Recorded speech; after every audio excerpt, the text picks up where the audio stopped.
It's PFL first round 4. Andy and Jim from Winning in the Shadows here to break down some of the prelims.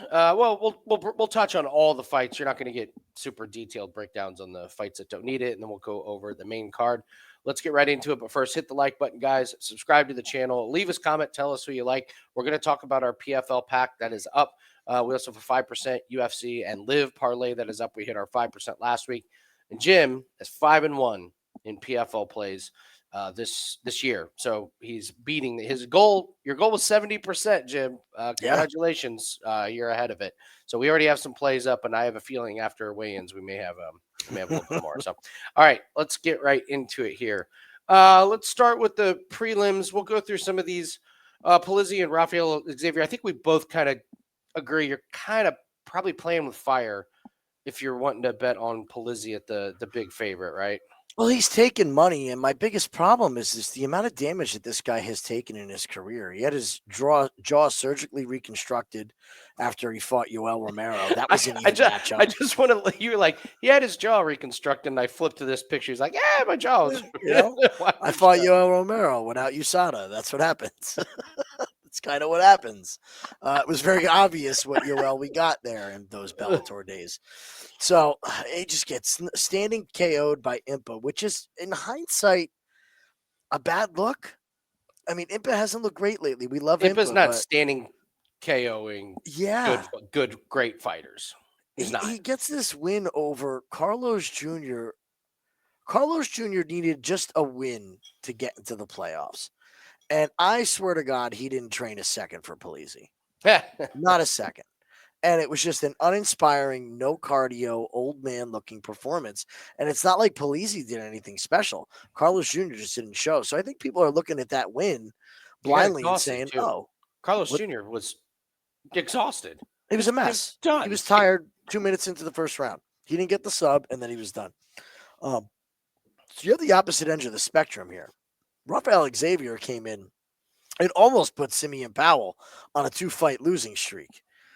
So, listen, we don't like dogs a lot in PFL, but there's something about this Xavier guy. There's something about him. He throws everything with extreme viciousness.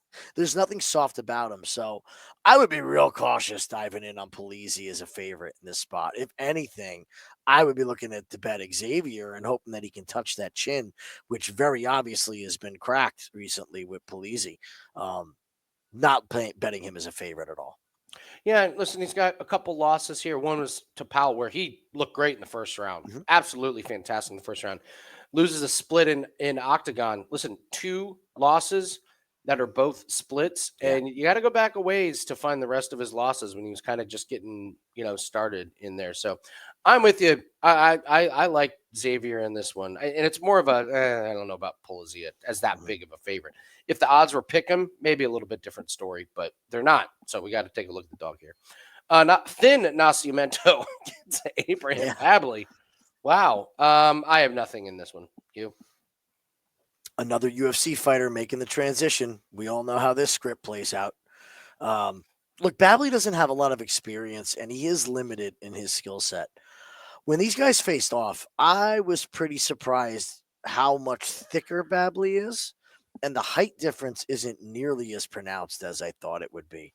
I think you're playing with fire, going with Nascimento in this one as well. These first 2 fights of the night, I think there's a lot of unknowns, just a lot of unknowns. Nascimento has the edge in the grappling, but can he get it there? Babley's built like a fire hydrant.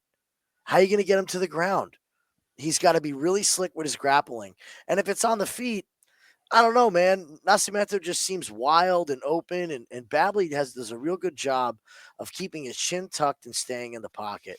It would not shock me to see him catch Nascimento in this spot and spoil the debut. But both of these guys are really not high level.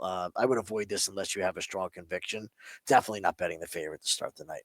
Real quick, you want to do the former UFC fighters in PFL and how maybe this is it's kind of like if the Patriots wanted to trade somebody in Belichick's prime, you were like, what's wrong with them? And then it turned out something was wrong with them. Yeah. You got Tyler Santos, who's now officially banned, so we understand that. We had Burgos, who was Yep. their big signing. That hasn't gone spectacularly well. Mhm. D. Casey, did he last a minute? I don't even think he lasted No, he didn't. a minute. Mhm. I don't know. Let's not forget about Aspen Ladd. That was a big UFC Aspen signing, Ladd. right? Yeah. She got progressively worse. Yeah, some of these quote big UFC signings, I'm not really sure. And I'm not saying Nascimento is a big signing, but to say, well, that's a UFC caliber fighter, he or she should run through. Tyler Santos got absolutely brutalized by PFL's, gem in Dakota Ditchva. So I wouldn't just pencil in these UFC guys as ultimately getting the win here. So I think the motivation factor is a real big issue for these guys. They yeah. get paid by PFL upright up front. They get their money early, and who Yeah. cares if they win or lose? They're going to take their paychecks and leave. 2 fights in a row where face-offs and weigh-ins changed my mind. Not really changed my mind, but just kind of gave me a little bit stronger opinion. Marcelo Nunez, he's lost a lot of weight. He submitted Jordan Heiderman. Go back and watch that fight and tell me if you were impressed. Jordan Heiderman completely reversed him on the ground with a simple, like, I'm just going to push you over, except Heiderman rolled right into a ridiculous armbar, and then he knocks out, Marquez. But I'm sorry, anybody that gets knocked out by Maurice Green this decade, I've got some pretty big questions on. I thought he looked absolutely terrible, absolutely horrible at face-offs and weigh-ins. Sullivan Cauley looked like his weight cut was no big deal. He looked shredded, ripped. I got Cauley in a steamroll. What do you think? If you look at Nunez's record, he has benefited from fighting some really bad fighters. Yeah. Really bad. I mean, we go back to his debut in PFL against Bevon Lewis, who's a very beatable fighter. The win over Marquez, if anybody remembers this fight, my God, both of these guys looked like it was a retirement fight at a retirement home. It was horrible. Marquez just happened to be more tired and have less of a chin. In the first round, by the way. Oh, it was horrible, man. You can't get beat by Maurice Green, Dylan Potter. You get a win over. Like, these are all just journeymen. There's no pedigree to anybody that he's fighting. Never forget that Marquez lost to Tim Johnson. Yes, Never let's forget. keep that in perspective. Well, Marquez is not bad. We'll get to Tim Johnson. So I don't buy it. I don't buy it. He cut down to 205. He looks like he never was muscular, but he looks like a string bean at this weight class. Like, I couldn't believe it was him. He looks like a totally different person. I don't believe this is one of those weight cuts that's going to benefit a 36-year-old with poor cardio and a questionable chin. If it doesn't go to the ground, Nunez is in trouble. So to me, he's a submission and bust in the first round. If this fight goes to the second round, he's a sitting duck round 2 and 3. Sullivan Cauley comes from the Arizona State background of wrestling with Ryan Bader, CB Dollaway. He was one of Bellator's golden children. He didn't have the hardest level of competition, but I feel like people are holding that loss to Luke Traynor against him at this point. I fault nobody for losing to Luke Traynor. I think Luke Traynor is one of the biggest and brightest rising stars in MMA that nobody wants to talk about outside of the UFC. The guy is a problem. So I don't hold that against him at all. He rebounds with a win that he should get. Look, he's got one job. What's his one job, Andy? What, Sullivan Cauley? He's got one job. Well, I mean, to me, it's just last past the first round. That to me, that's it. Stay on your feet, right? Last Yeah. of the first round. Yeah. That's it. It's all he has to do, and he wins this fight. So Great. I like Cauley a lot in the spot. Push the pace a little bit, get him a little tired, and smoke him. Oleg Popov against our boy. Come on, Karl. Come on, Karl. We have a long track record with Karl Williams, and this goes back to Contender Series against Jimmy Lawson, where Karl Williams is fighting short notice a wrestler as a massive underdog. Where have we heard this before? He comes in, he beats Jimmy Lawson, who got one of the biggest fraud checks I have ever seen in all my days of handicapping. But so he goes in there, wrestles Bresky, wrestles Chase Sherman, wrestles Tafa. They get in his ear, you need to strike. and he does against Denise, and it doesn't go well until the last 45 seconds when Denise clips him and Karl goes, you know what, I'm going to wrestle him, and takes him down with a just blew him over. Like, he is a born natural wrestler, and the fact that he's not in UFC because he took some horrific advice is truly terrible. We've made a lot of money on Popoff, but my God, Jim, at weights, Karl Williams is massive compared to Popoff. I don't think Popoff's. Listen. He's a really good fighter. Getting reversed by Linton Vassell is not a great look in your fights. Multiple times. Multiple times. Goldsoft made mincemeat of him. Karl Williams, you and I said we thought Karl Williams should be a favorite. Lines open at plus 200. Yeah. Yes, please. Now, I will say Karl Williams didn't look like he was totally in fight shape. He looked a little pudgy. This is short notice.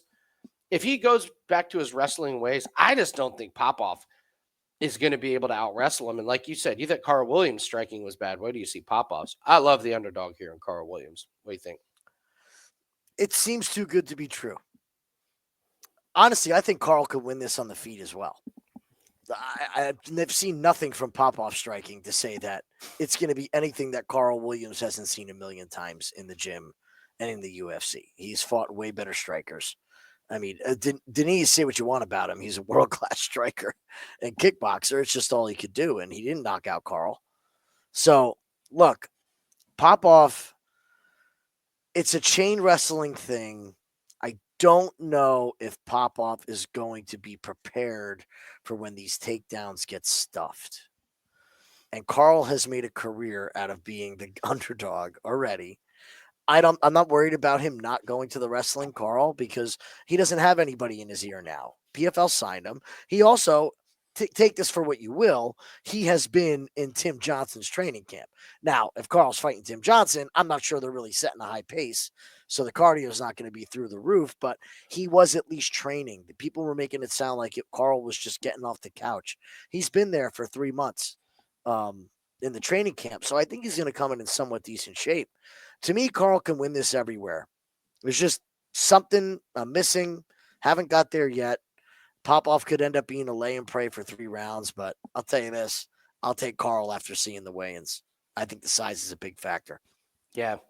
Next fight on the prelims, Alexander Romanov and Tim Johnson. I don't care who wins. This fight ain't seeing the judges' scorecard. No chance. Tim Johnson, famously the truck driver. I've already seen some people in our chat and in Wager Talks chat say they're excited to bet against the truck driver. Mm-hmm. It's okay. You can give us credit. We discovered this for you. It's okay. It's okay. Just give us a little credit. He gets the surprise against Marquez, and I irresponsibly bet against him against Golsov and Nemkov. That was about as easy as it gets. Listen, the guy's a truck driver. Romanov is an absolute head case. You never know what to get with him. He looks way better now than he did in this picture. He looks like he's in at least a little bit better shape. On a personal note, I really hope the demons that he has been dealing with and the absolutely terrible, unfortunate things that have happened to him outside the ring, personally, I hope it's going well for him. Body language and face looked a lot better than it has in a long, long time, Jim. I agree. There was something good about him. So, personally, I hope Romanov is in a good place. If he is, he's going to make very short work. Submission round 1. Yes, but if Tim Johnson wins, it's going to be because Romanov gasses and Tim Johnson knocks him out in the first round. I would take this under, probably under 1.5. Probably under 1.5 rounds, which is, I'm guessing, what the books are going to give us. Who's going to win? Romanov at minus 800 is laughable, so I'll just settle on the unders. What's your take? Could have said it better. You nailed it on that one, man. It's just nothing else to say. If you go back and you watch Tim Johnson fighting Nemkov, I mean, Nemkov was recklessly going after the takedown, and it was just Tim trying to stand back up.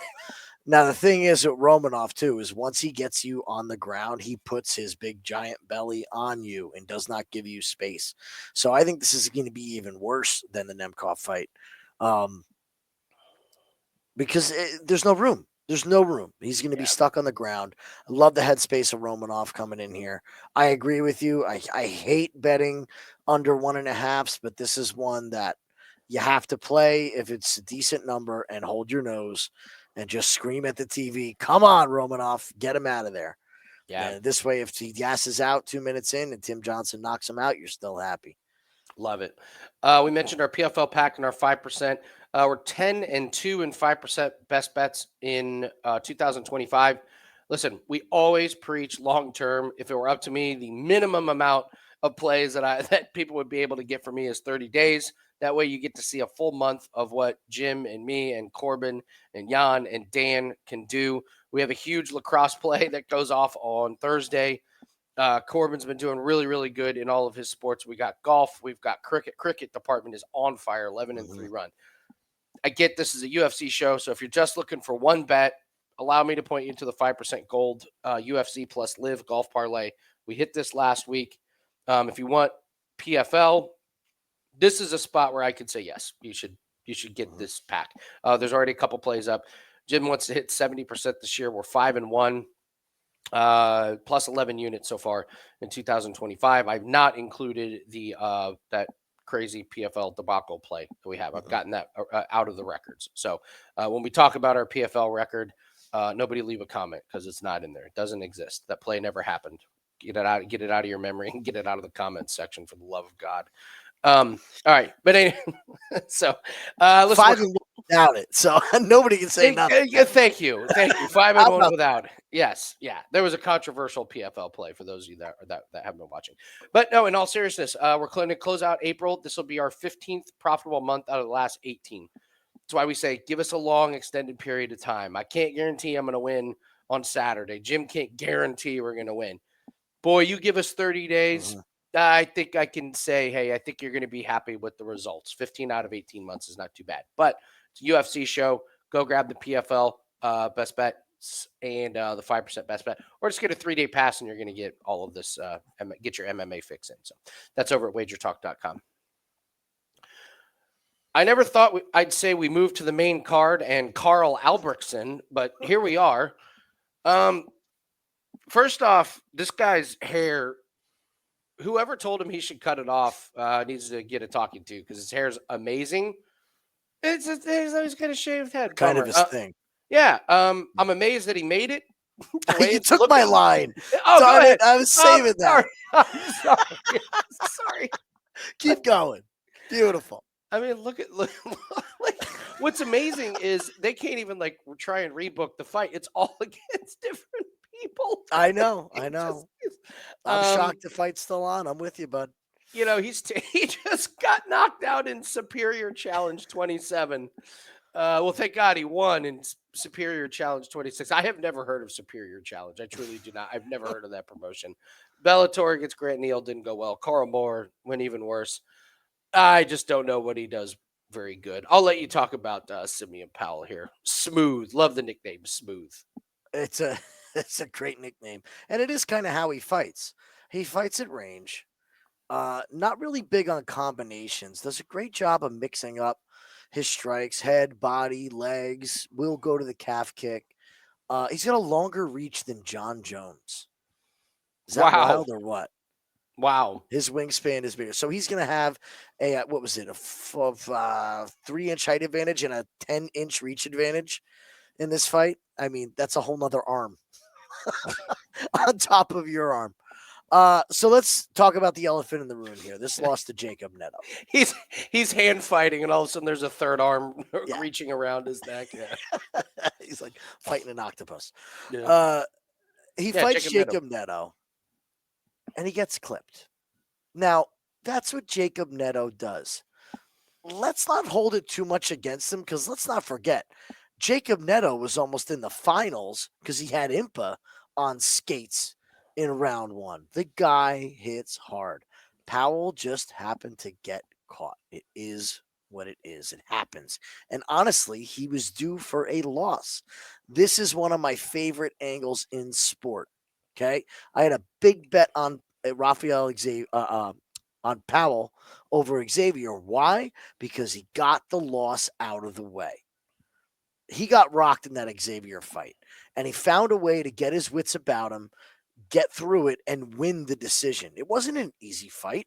And we think Xavier, we think the world of this guy. We think he's better than a lot of people are saying he is. So to me, that shows maturity.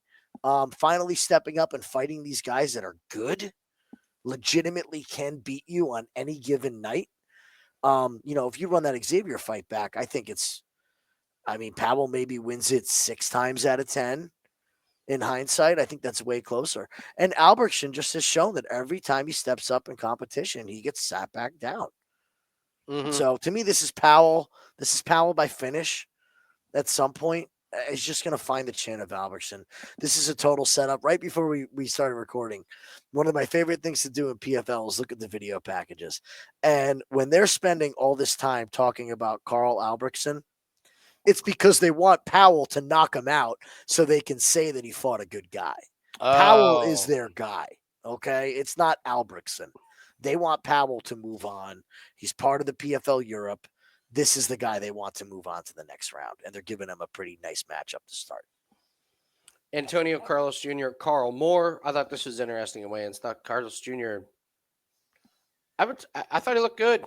Thought he lost some chub, and I don't think he looked weak. I thought he looked like a little bit more in shape. But like you said, that loss against Paluzzi, maybe that was a wake up call on him. How do you see this fight going down, Carlos Jr. and Karl Moore? When the totals come out, I will have some sort of a bet on this fight not to go the distance. That's where I'm looking at it. I think this is a massive live bet spot. Carlos Jr. is live as live could be in the first 3.5 minutes of the fight. If he doesn't get the submission on Karl Moore, you see that Karl can stuff the takedowns. He is in deep, deep, deep trouble. Karl Moore is a cardio machine for his size. We just saw him go toe-to-toe with Corey Anderson in wrestling, right? Never gassed, fought through it, was tough. Carlos Jr. can fall off a cliff. And to me, he just has not looked the same since he came back. He had a couple decent wins, and he just looks like he's just phoning it in. Now, you are right. He did come in slimmer, but we don't know why he came in slimmer. Is it because he's just slimming down? Maybe he's off the juice. Who knows? Or is he really working on his cardio? I just can't believe that somebody who's already won $2 million and has done reality shows is all of a sudden all in on their MMA career again. So I really like Karl Moore as a live bet here. I don't think it's worth playing to start. He's already shifted to the favorite. If he gets taken down, you're just going to wait and see if he can survive. And if he does, you're betting Karl Moore at the end of the first or going into the second because he's going to have the cardio to put Junior down. I like it. Yeah, it's a pretty good fight against Corey Anderson. It was a tough fight. Even in a loss, I thought he looked good. So move on to Valentin Moldavsky. 13-4 versus 13-3. Style-wise, co-main. What can we expect from both these guys? I think Moldavsky is starting to fill into this weight class. Keep in mind, he was a light heavyweight champion over in Bellator, so he's moving up to heavyweight here. I think they're very evenly matched. I would say Bilostenniy has probably a little bit more of that danger factor. Moldavsky, as great as he is, has shown openings in the past. And he's fighting a young, big, strong guy in this spot. One angle I do love is that when two Russians fight each other, you take the fight to go the distance, especially in PFL. They're so evenly matched. They know the grappling exchanges. I don't see either guy, unless it's a flash knockout, really being able to dominate the other. I think it'll be close. And I think when round 2 starts, both of them are going to realize I need cardio for round 3 because this is probably going to be a split decision. So I like this fight to go the distance. That's my favorite. I will say that laying the chalk on Moldavsky could look like a real bad decision because Bilostenniy is a legitimate fighter. Okay. I don't have anything to add. I like the over too. The over as well. Mm-hmm. So Yeah, I think that's kind of the only way to play it. I don't have a strong opinion on this one. Once again, last fight, guys. We're talking Phil Davis, Rob Wilkinson. If you haven't hit the like button, please do that. Leave us a comment. Just say hi. Helps the algorithm out. If you haven't subscribed to the channel, you get notified when you have all of our videos that are released. Let's talk Phil Davis and Rob Wilkinson. This is a fight where I think a fighter slimmed down, and I don't know. I'm just gonna say it. He's not on the juice. Hmm. This was a guy that actually tested positive for juice. Go over to our UFC video. We'll talk about somebody that hasn't tested positive, but sure looked like it in his last fight. It's the theme of the weekend, it seems like. Yeah. He looked terrible against Yags. Looked Yeah. terrible against Yags. This Josh Silveira, I throw this one out the window. That was at elevation. And those were two guys dying, just hugging each other, trying to get through a fight in Utah in the mountains. I don't really take much of of that. And then, he gets finished against Tom Breeze. And, it's crazy. Him and Jacob Netta fighting in FNC 22. He loses in FNC 21. Breeze is a basket case, man.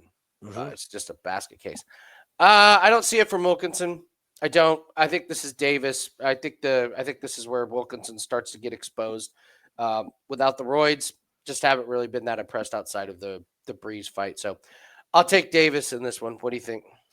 Yeah, I'm not buying this version of Rob Wilkinson. I'm just not. I can't put different. my money on him. And there's a lot of people I respect immensely that are saying that Rob is his takedown defense is so criminally underrated.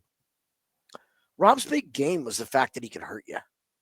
And I haven't seen anything from him recently hurting anybody.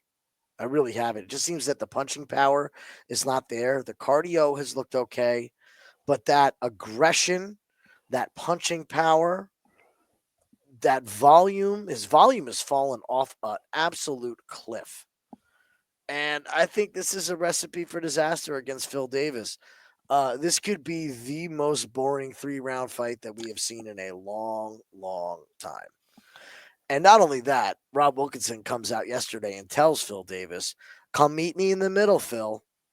Don't be boring. So what do you think Phil Davis is going to do? I ain't meeting you anywhere. Anyway, You ain't dictating this fight. You're going up against the fence there, big boy. And why doesn't Rob want to? Because he doesn't want to get wrestled. Yeah, It's I pretty wouldn't obvious want to trash talk. I think you're playing with fire betting on Rob Wilkinson here. He's got to show it to me that he's actually somewhat back.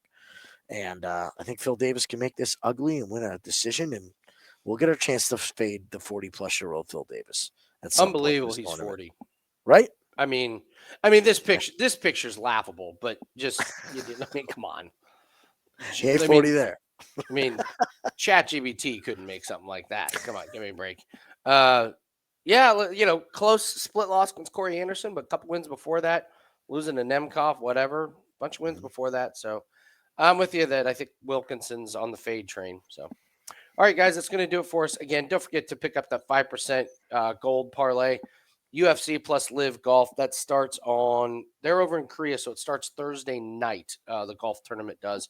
We got a parlay with a really nice UFC piece. And then, of course, we have our PFL cash flow 5-1 plus 11 units so far in 2025. Just a beautiful hit on the plus 170. It was great at the last one. So I know it's hard to bet on some underdogs, but called our shot last time, and there's a couple we're gonna like. I'd have to say Karl Williams is probably my favorite underdog in this one. So this is kind of a little bit of a new age in PFL. The old guard is out. The old guard is, where did Leah go? He's fighting in like some backyard fight, whatever. I don't know where the heck he is. Hard to believe some of these guys are just not around anymore. So you got a lot of new fighters, and I guess I'm just saying like the old rules from the previous season. Some of them still apply, but not all the time. Not as much as they normally do. I wonder if the tread on the tires is starting to matter. You got to with PFL. I mean, you're fighting what 3 times in 8 months? The tournament style. There's no time off. These are guys that like look at Clay Collard. Oh, he's fought. It's done. Like I think the wear and tear just grinds you up, and maybe we should start believing these guys when they say it's the hardest tournament in sports. Yeah, It was. absolutely. Absolutely. So, all right, that's going to do it for us. Don't forget to hit the like and subscribe. Good luck on all your plays, and we'll see everyone later. Good luck, guys.